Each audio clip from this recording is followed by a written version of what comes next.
ഇസ്രായേലിന് മേൽ പുതിയ താരിഫ് ഒന്നും ചുമത്താതെ അമേരിക്കയ്ക്ക് മേലുള്ള നികുതികളൊക്കെ എടുത്തു കളഞ്ഞ് ഇസ്രായേലും പരസ്പരം ബന്ധം വിപുലീകരിക്കുന്ന തിരക്കിലാണിപ്പോൾ.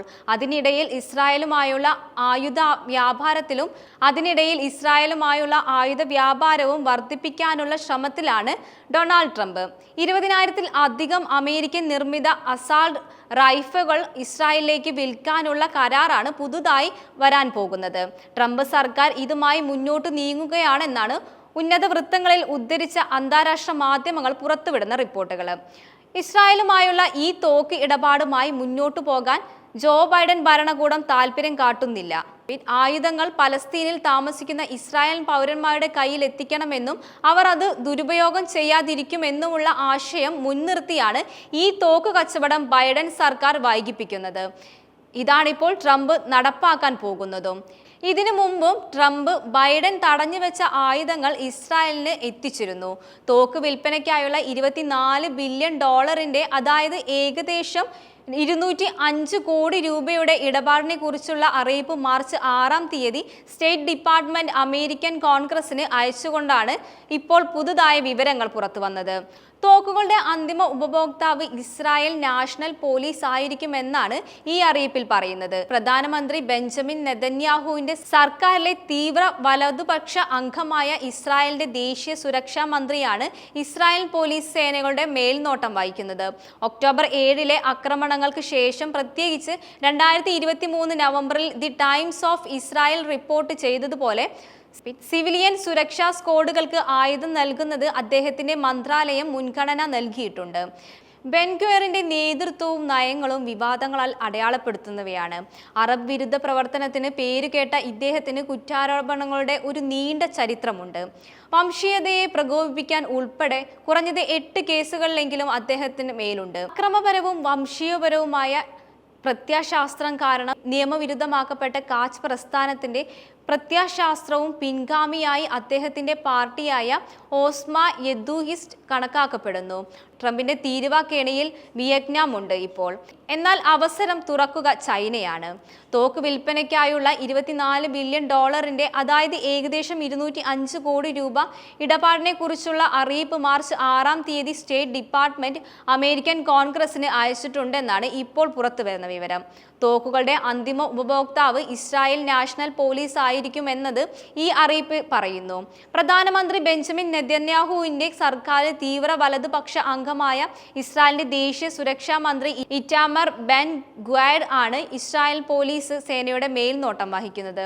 ഒക്ടോബർ 7-ലെ ആക്രമണങ്ങൾക്ക് ശേഷം, പ്രത്യേകിച്ച് 2023 നവംബറിൽ the times of Israel report ചെയ്തതുപോലെ, സിവിലിയൻ സുരക്ഷാ സ്ക്വാഡുകൾക്ക് ആയുധം നൽകുന്നത് അദ്ദേഹത്തിന്റെ മന്ത്രാലയം മുൻഗണന നൽകുന്നുണ്ട്.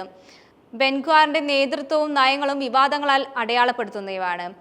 ദേശീയ സുരക്ഷാ മന്ത്രി എന്ന നിലയിൽ ബെൻഗ്വർ ഇസ്രായേലിന്റെ തോക്ക് ഉടമസ്ഥാവകാശ നിയന്ത്രണങ്ങൾ ലഘൂകരിക്കാൻ പ്രവർത്തിച്ചിട്ടുണ്ട്. കൂടാതെ പൊതു ഇടങ്ങളിൽ നിന്നും പലസ്തീൻ പതാകകൾ നീക്കം ചെയ്യാൻ ഉത്തരവിട്ടിട്ടുണ്ട്.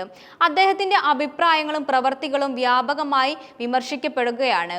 പലരും അവയെ വംശീയവും പ്രകോപനപരവുമാണെന്ന് മുദ്രകുത്തിയിട്ടുമുണ്ട്. അമേരിക്കയും ഇസ്രായേലും തമ്മിലുള്ള വമ്പൻ ആയുധ കരാറുള്ള അപേക്ഷിച്ച് മാത്രമേ ചെറിയ ഇടപാട് ഈ തോക്ക് വിൽപ്പനയുടേതെങ്കിലും അതിന്റെ അപകട സാധ്യത മുന്നിൽ കണ്ടാണ് ബൈഡൻ ഭരണകൂടം ആ പദ്ധതിയുമായി മുന്നോട്ടു പോകുന്നത്. മാത്രമല്ല, ഇസ്രായേൽ അധിനിവേശ വെബ് ബാങ്കിംഗ് ആക്രമണം നടത്തിയെന്ന ആരോപണം നേരിടുന്ന വ്യക്തികൾക്കും സംഘടനകൾക്കുമെതിരെ ബൈഡൻ ഭരണകൂടം ഉപദേശം ഏർപ്പെടുത്തിയിട്ടുണ്ട്. പലസ്തീനുകൾക്കെതിരെ അക്രമങ്ങൾ വർദ്ധിച്ച പശ്ചാത്തലത്തിലാണിത്.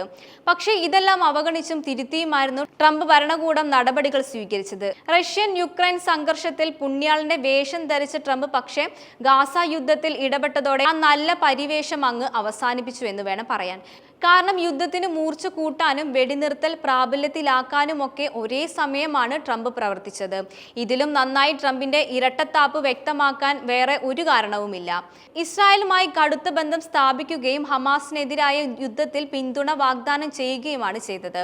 സംഘർഷത്തിൽ അമേരിക്ക ഒരു പ്രധാന പങ്ക് വഹിച്ചിട്ടുണ്ട്, പ്രത്യേകിച്ച് ട്രംപ് ഭരണകൂടം.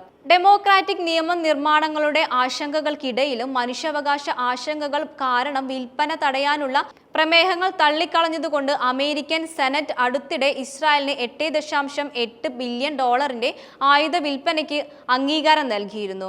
അതിനിടയിൽ ഗാസ മുനമ്പിൽ നിന്നും പലസ്തീനികളെ സ്വീകരിക്കുന്നത് സംബന്ധിച്ച ഇസ്രായേൽ ഒന്നിലധികം രാജ്യവുമായി ബന്ധപ്പെട്ടിട്ടുണ്ടെന്നും അറിയിച്ചിരിക്കുകയാണ് ഒരു മുതിർന്ന ഇസ്രായേൽ ഉദ്യോഗസ്ഥൻ.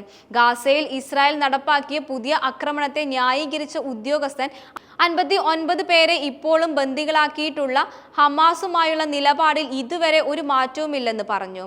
ഇതിനു പുറമെ തുർക്കിക്കുമായുള്ള സംഘർഷങ്ങൾ, അമേരിക്ക പുറപ്പെടുവിച്ച പുതിയ താരിഫുകൾ, ഗാസയിലെ യുദ്ധക്കുറ്റങ്ങൾ, ഇസ്രായേൽ ഉദ്യോഗസ്ഥരെ പ്രോസിക്യൂട്ട് ചെയ്യാനുള്ള അന്താരാഷ്ട്ര ക്രിമിനൽ കോടതിയുടെ ശ്രമം എന്നിവയെക്കുറിച്ചും മുതിർന്ന ഇസ്രായേൽ ഉദ്യോഗസ്ഥൻ സംസാരിച്ചു.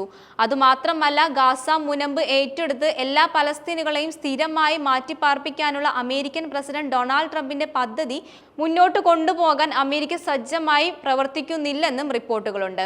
ഇസ്രായേൽ അതിനെക്കുറിച്ച് വളരെ ഗൗരവമായാണ് കാണുന്നതെന്നും നിരവധി രാജ്യങ്ങൾ അതിൽ താല്പര്യമുണ്ടെന്നും ഉദ്യോഗസ്ഥർ പറഞ്ഞു. അതേസമയം ഗാസയിലെ ജനങ്ങളെ അവരുടെ മണ്ണിൽ തുടരാൻ അനുവദിക്കണമെന്നും വാദിച്ചവരുമുണ്ട്. പലസ്തീനുകളെ സ്വീകരിക്കാനുള്ള അമേരിക്കയുടെയും ഇസ്രായേലിന്റെയും അഭ്യർത്ഥനകൾ അറബ് രാജ്യങ്ങൾ ശക്തമായി നിരസിച്ചു. ഈ സാഹചര്യങ്ങളിൽ അത്തരമൊരു സംരംഭം അനുവദിക്കുന്നത് സംഘർഷം അതിർത്തികളിലേക്ക് എത്തുമ്പോൾ അവർ മുന്നറിയിപ്പ് നൽകി. കൂടാതെ Saudi Arabia, United Arab emigration, Jordan, Egypt, Morocco തുടങ്ങിയ രാജ്യങ്ങളെല്ലാം ഗാസയുടെ യുദ്ധാനന്തര മാനേജ്മെന്റിൽ പങ്കെടുക്കാൻ സന്നദ്ധത പ്രകടിപ്പിച്ചിട്ടുണ്ടെങ്കിലും അത്യാധുനികമായ ദ്വിരാഷ്ട്ര പരിഹാരത്തിലേക്കും പാത സൃഷ്ടിക്കുന്നതിന് ഇസ്രായേൽ പലസ്തീന് മേലുള്ള ആക്രമണങ്ങൾ അവസാനിപ്പിക്കുമെന്നും അവരെല്ലാം എടുത്തു പറയുന്നുമുണ്ട്.